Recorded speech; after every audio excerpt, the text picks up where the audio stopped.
ओम शांति। ओम शांति। ओम शांति। ओम शांति। ओम शांति। ओम शांति। आज 11 जनवरी 2025 बाप दादा मधुबन। बाबा ने आज मीठी मधुर मुरली में बताया कि अब मुसाफिरी पूरी हुई, वापस घर जाने का समय है। तो इस बेहद की दुनिया से बेहद का वैराग्य करना है और एक बाप को याद करना है। माने बुद्धि का योग एक बाप के साथ लगा रहे। साथ ही बाबा ने स्पष्ट किया कि याद, बाप की जो याद है वह क्या है, अग्नि का कार्य करती है। जितना बाप की याद में रहेंगे पाप कर्म दग्ध होते जाएंगे, भस्म होते जाएंगे और आत्मा कैसी बन जाएगी, याद से सतो प्रधान पावन बन जाएगी। तो साथ ही बाबा ने बच्चों को सावधानियां भी दी हैं कि तुम बच्चों का लक्ष्य पुण्य आत्मा बनना है।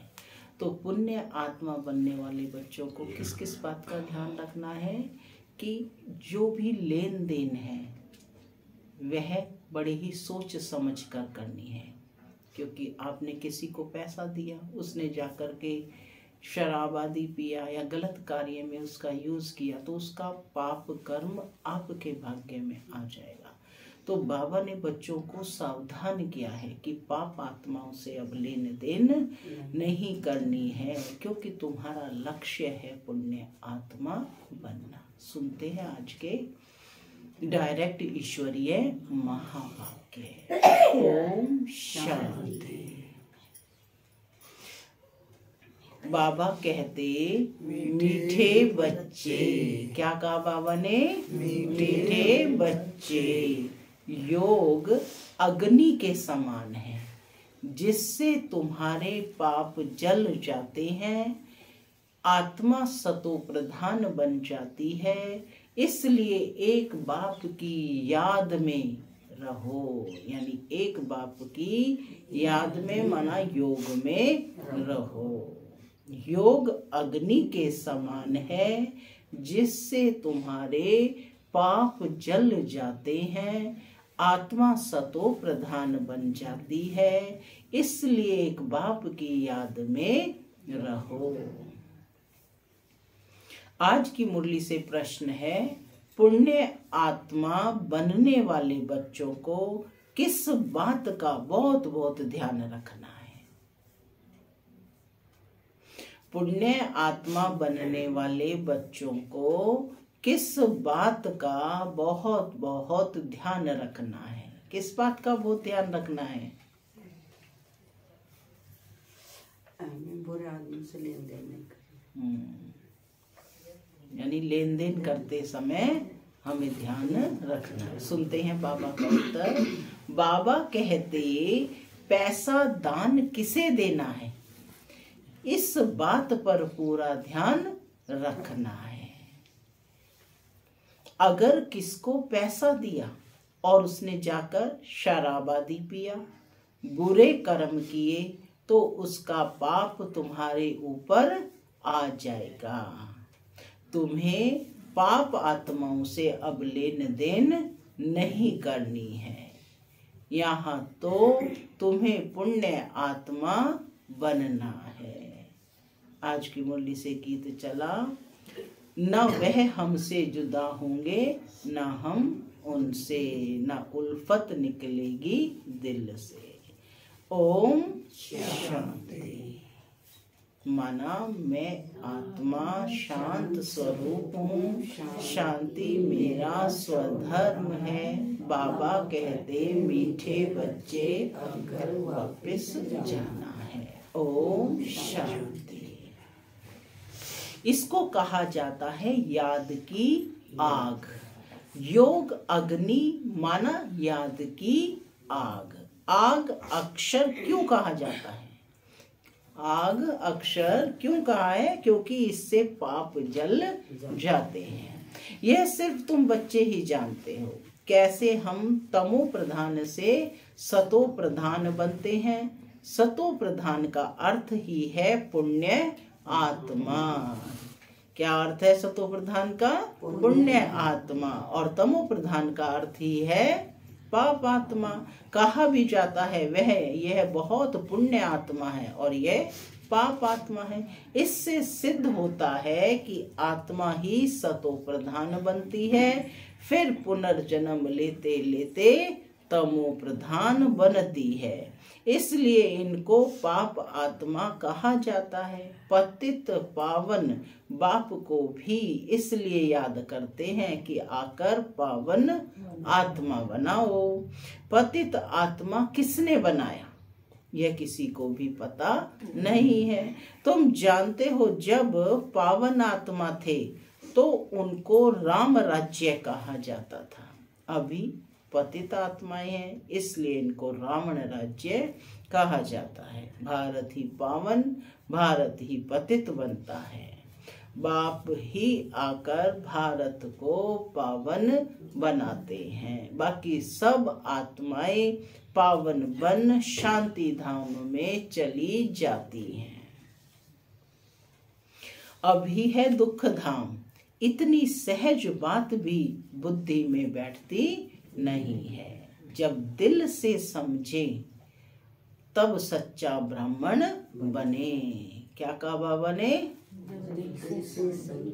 यानी बुद्धि से समझे, विवेक से समझे क्या ठीक है क्या गलत है, कि परमात्मा क्या कह रहे हैं। तो कहते जब दिल से समझें तब सच्चा ब्राह्मण बने। ब्राह्मण बनने बगैर बाप से वर्षा मिल ना सके। तो कंडीशन है कि ब्राह्मण बनेंगे तो बाप से वर्षा मिलेगा, माने बाप का बच्चा बनना है।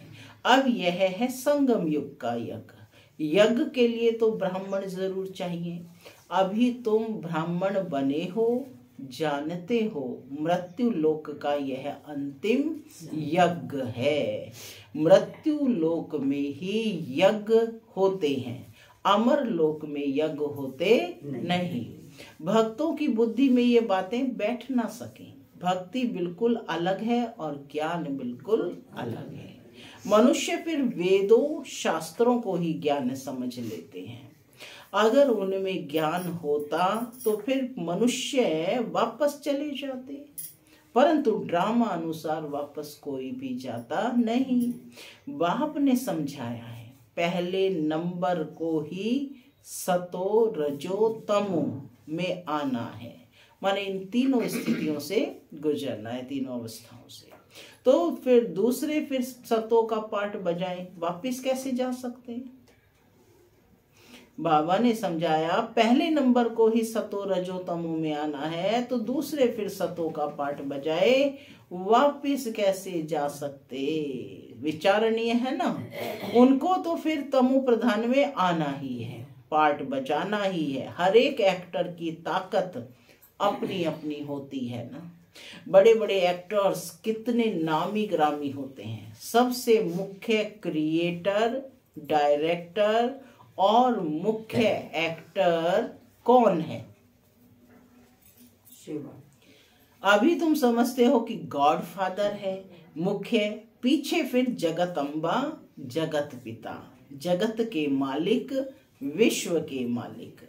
इनका पाठ जरूर ऊंचा है, तो उनकी पे यानी पगार भी ऊंची है। पगार देते हैं बाप जो सबसे ऊंच हैं। कहते हैं तुम मुझे इतनी मदद करते हो तो तुमको पगार भी जरूर इतनी मिलेगी। बैरिस्टर पढ़ाएगा तो कहेगा ना कि इतना ऊंच पद प्राप्त कराता हूँ। तो इस पढ़ाई पर बच्चों को कितना अटेंशन देना चाहिए। गृहस्थ में भी रहना है, कर्म संन्यास है ना।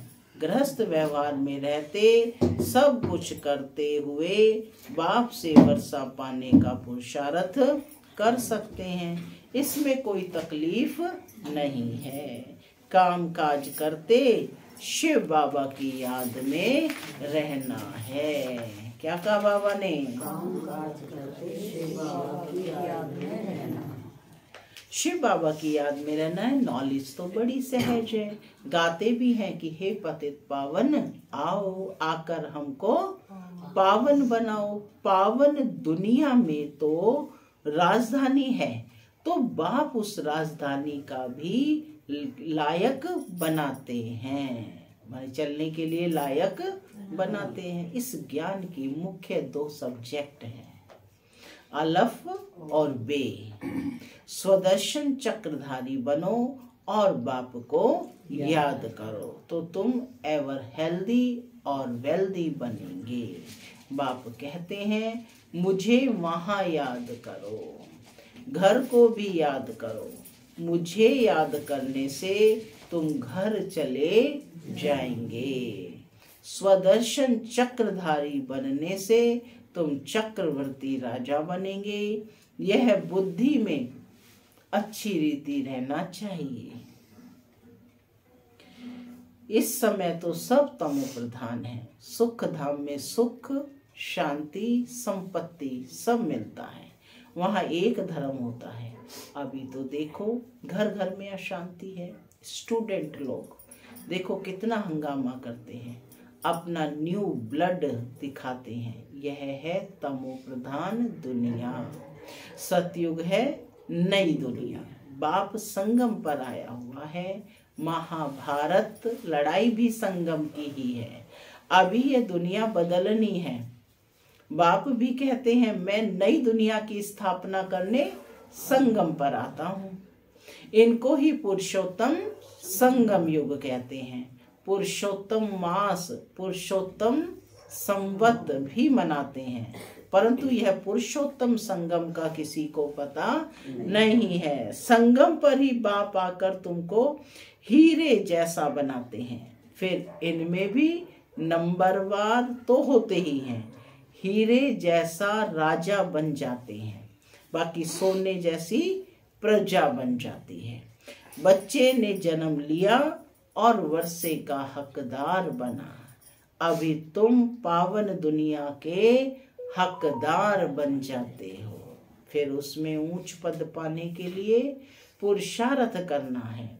इस समय का तुम्हारा पुरुषार्थ कल्प कल्प का पुरुषार्थ होगा।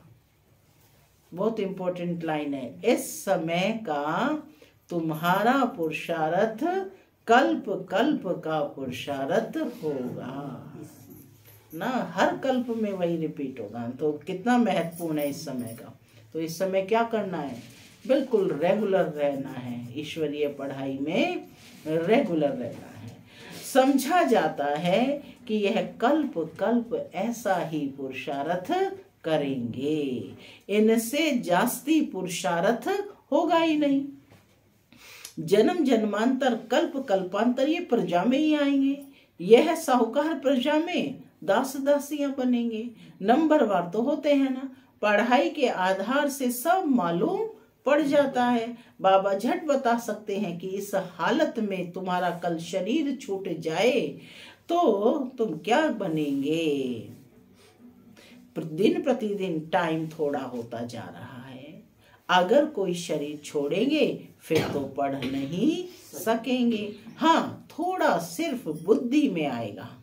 शिव बाबा को याद करेंगे, जैसे छोटे बच्चे को भी तुम याद कराते हो तो शिव बाबा कहता रहता है, तो उनका भी कुछ मिल सकता है। छोटा बच्चा तो महात्मा मिसल है, विकारों का पता नहीं। जितना बड़ा होता जाएगा विकारों का असर होता जाएगा। क्रोध होगा, मोह होगा।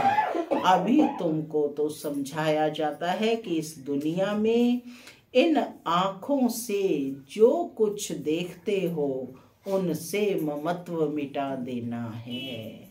आत्मा जानती है यह तो सब कब्र दाखिल होने हैं, तमो प्रधान चीजें हैं।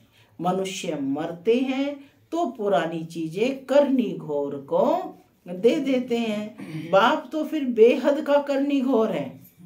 आज बाप कौन है? करनी घोर। धोबी भी है।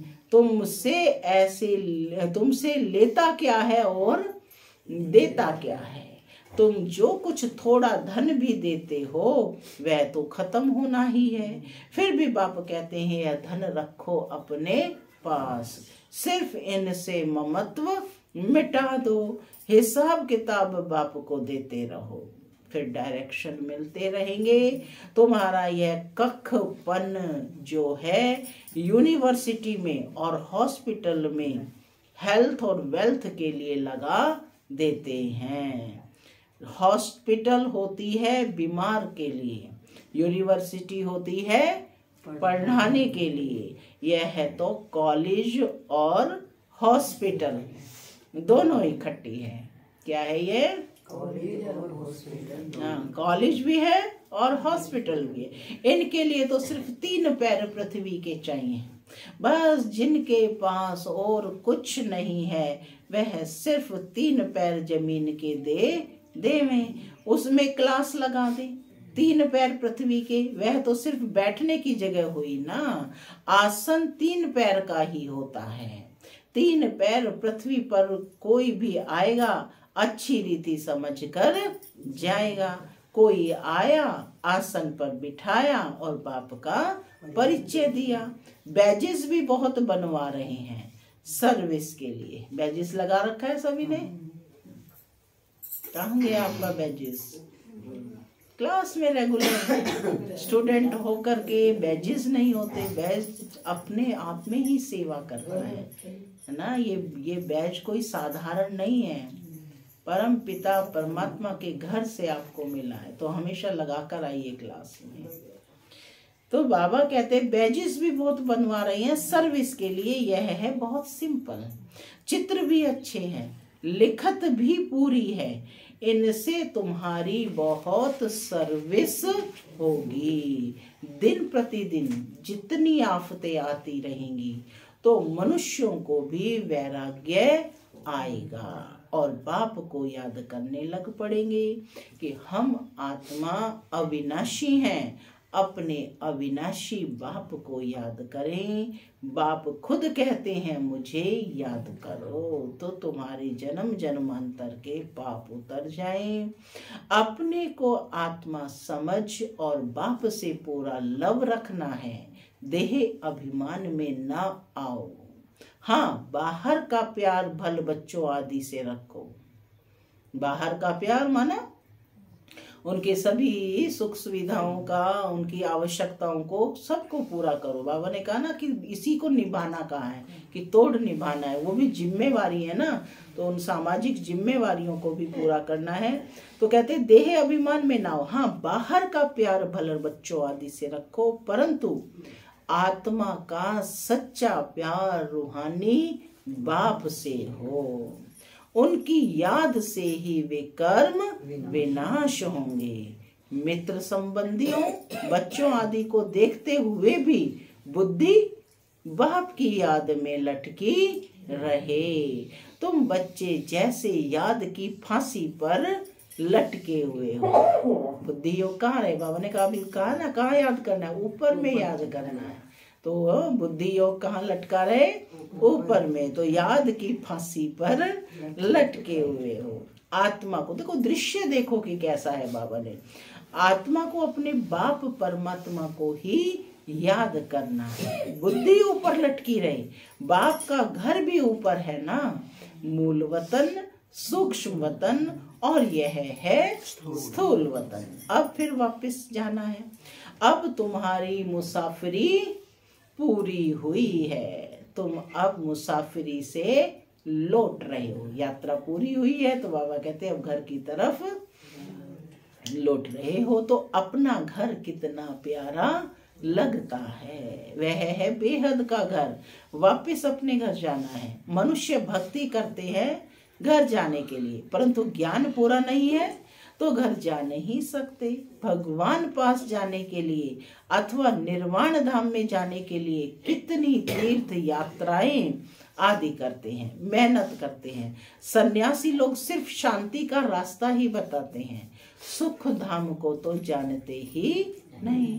सुख धाम का रास्ता सिर्फ एक बाप ही बतलाते हैं।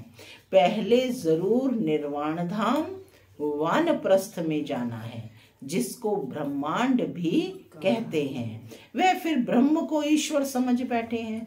हम आत्मा बिंदी हैं, हमारा रहने का स्थान है ब्रह्मांड। तुम्हारी भी पूजा तो होती है ना। अब बिंदी की पूजा क्या करेंगे? जब पूजा करते हैं तो शालिग्राम बनाए एक एक आत्मा को पूजते हैं। बिंदी की पूजा कैसे हो, इसलिए बड़े बड़े बनाते हैं। बाप को भी अपना शरीर तो है नहीं। यह बातें अभी तुम जानते हो, चित्रों में भी तुमको बड़ा रूप दिखाना पड़े। बिंदी से कैसे समझेंगे? यूं बनाना चाहिए स्टार। ऐसे बहुत तिलक भी माताएं लगाती हैं, स्टार का तिलक भी लगाती है ना। तैयार मिलते हैं सफेद, आत्मा भी सफेद होती है ना स्टार में सर। यह भी एक निशानी है। भ्रकुटी के बीच आत्मा रहती है, बाकी अर्थ का किसी को पता भी नहीं है। यह बाप समझाते हैं। इतनी छोटी आत्मा में कितना ज्ञान है। इतने बॉम्ब्स आदि बनाते रहते हैं। वंडर है, आत्मा में इतना पार्ट भरा हुआ है। यह बड़ी गुह्य समझने की बातें हैं। इतनी छोटी आत्मा शरीर से कितना काम करती है। आत्मा अविनाशी है, उनका पार्ट कभी विनाश नहीं होता है, ना एक्ट बदलती है। अभी बहुत बड़ा झाड़ है। सतयुग में कितना छोटा झाड़ होता है, पुराना तो होता नहीं। मीठे छोटे झाड़ का कलम अभी लग रहा है। तुम पतित बने थे, अब फिर पावन बन रहे हो। छोटी सी आत्मा में कितना पार्ट है। कुदरत यह है, अविनाशी पार्ट चलता रहता है, यह कभी बंद नहीं होता। अविनाशी चीज है, उसमें अविनाशी पार्ट भरा हुआ है। यह वंडर है ना। बाप समझाते हैं, बच्चों देही अभिमानी बनना है। अपने को आत्मा समझ बाप को याद करो, इसमें है मेहनत।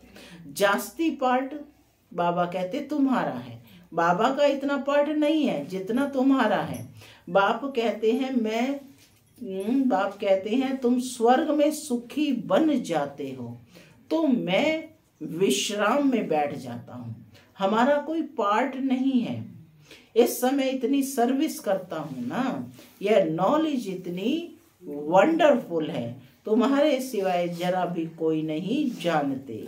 बाप की याद में रहने बगैर धारणा भी नहीं होगी। क्या कहा बाबा ने? बाप की याद में धारणा भी तभी होगी जब बाप की याद में रहेंगे। खान पान आदि का भी फर्क पड़ने से धारणा में फर्क पड़ जाता है। इसमें प्योरिटी बड़ी अच्छी चाहिए, यानी खान पान का भी ध्यान रखना है। बाप को याद करना बहुत सहज है। बाप को याद करना है और वर्षा पाना है। इसलिए बाबा ने कहा था तुम अपने पास भी चित्र रख दो। योग और वर्षे का चित्र बनाओ तो नशा रहेगा। योग और वर्षे का चित्र बनाओ तो नशा रहेगा। हम ब्राह्मण सो देवता बन रहे हैं, फिर हम देवता सो क्षत्रिय बनेंगे। ब्राह्मण है पुरुषोत्तम संगम युगी। तुम पुरुषोत्तम बनते हो। मनुष्यों को यह बात बुद्धि में बिठाने के लिए कितनी मेहनत करनी पड़ती है। दिन प्रतिदिन जितना नॉलेज को समझते जाते हैं तो खुशी भी बढ़ती जाएगी। तुम बच्चे जानते हो बाबा हमारा बहुत कल्याण करते हैं। कल्प कल्प हमारी चढ़ती कला होती है। यहाँ रहते शरीर निर्वाह अर्थ भी सब कुछ करना पड़ता है। बुद्धि में रहे कि हम शिव बाबा के भंडारे से खाते हैं, शिव बाबा को याद करते रहेंगे तो काल कंटक सब दूर हो जाएंगे। फिर यह पुराना शरीर छोड़ चले जाएंगे। बच्चे समझते हैं बाबा कुछ भी लेते नहीं है, वह तो दाता है। बाप कहते हैं हमारी श्रीमत पर चलो। तुम्हें पैसे का दान किसे करना है, इस बात पर पूरा ध्यान देना है। अगर किसको पैसा दिया और उसने जाकर शराब आदि पिया, बुरे काम किए तो उसका पाप तुम्हारे ऊपर आ जाएगा। पाप आत्माओं से लेन देन करते करते पाप आत्मा बन जाते हैं। कितना फर्क है, पाप आत्मा से ही लेन देन कर पाप आत्मा बन जाते हैं। यहाँ तो तुमको पुण्य आत्मा बनना है। क्या बनना है? पुण्य आत्मा बनना है। इसलिए पाप आत्माओं से लेन देन नहीं करनी है। बाप कहते हैं कोई को भी दुख नहीं देना है, कोई में मोह नहीं रखना है। बाप भी सैक्रिन बनकर आते हैं, पुराना कखपन लेते हैं, देते देखो कितना ब्याज है, बड़ा भारी ब्याज मिलता है। कितना भोला है, दो मुट्ठी के बदले सेंटेंस पूरा करो, महल दे देते हैं। किसको मिला था? मिसाल है ना सुदामा की। तो बाबा ने कहा कि कितना ब्याज मिलता है, भारी ब्याज मिलता है। कितना भोला है जो दो मुट्ठी के बदले महल दे देते हैं। अच्छा, मीठे मीठे सिक्की लधे बच्चों प्रति माता पिता बाप दादा का याद प्यार और गुड मॉर्निंग। रूहानी बाप की रूहानी बच्चों को नमस्ते। हम रूहानी बच्चों की रूहानी माता पिता बाप दादा को याद प्यार गुड मॉर्निंग और नमस्ते नमस्ते। सदा रहो हंसते, बनो फरिश्ते, चलो धारणा के लिए मुख्य सार पहला, अब मुसाफरी पूरी हुई, वापस घर जाना है। इसलिए इस पुरानी दुनिया से बेहद का वैराग्य रख, बुद्धि योग बाप की याद में ऊपर लटकाना है। दूसरा पॉइंट है, संगम युग पर बाप ने जो यज्ञ रचा है, इस यज्ञ की संभाल करने के लिए सच्चा सच्चा पवित्र ब्राह्मण बनना है। काम काज करते बाप की याद में रहना है। आज का वरदान है, आदि रतन की स्मृति से अपने जीवन का मूल्य जानने वाले सदा समर्थ भव। आदि रतन की स्मृति से अपने जीवन का मूल्य जानने वाले सदा समर्थ भव। जैसे ब्रह्मा बाप आदि देव हैं, ऐसे ब्रह्मा कुमार कुमारियां भी आदि रतन हैं। आदि देव के बच्चे मास्टर आदि देव हैं। आदि रतन समझने से ही अपने जीवन के मूल्य को जान सकेंगे, क्योंकि आदि रतन अर्थात प्रभु के रतन, ईश्वरीय रतन, तो कितनी वैल्यू हो गई। इसलिए सदा अपने को आदि देव के बच्चे, मास्टर आदि देव, आदि रत्न समझकर हर कार्य करो तो समर्थ भव का वरदान मिल जाएगा। कुछ भी व्यर्थ जा नहीं सकता। स्लोगन है, ज्ञानी तू आत्मा वह है जो धोखा खाने से पहले परख कर स्वयं को बचा ले। ज्ञानी तू आत्मा वह है जो धोखा खाने से पहले स्वयं परख कर स्वयं को बचा ले। तपस्या मास है, अपनी शक्तिशाली मनसा द्वारा सकाश देने की सेवा करो। अभी सकाश में सेवा में सकाश दे, बुद्धियों को परिवर्तन की सेवा ऐड करो, माने दूसरे की बुद्धियां परिवर्तन हो जाएं। अभी सेवा में सकाश दें, बुद्धियों को परिवर्तन करने की सेवा ऐड करो, फिर देखो सफलता आपके सामने स्वयं झुकेगी। सेवा में जो विघ्न आते हैं, उस विघ्नों के पर्दे के अंदर कल्याण का दृश्य छिपा हुआ है। सिर्फ मनसा वाचा की शक्ति से विघ्न का पर्दा हटा दो तो अंदर कल्याण का दृश्य दिखाई देगा। ओम शांति।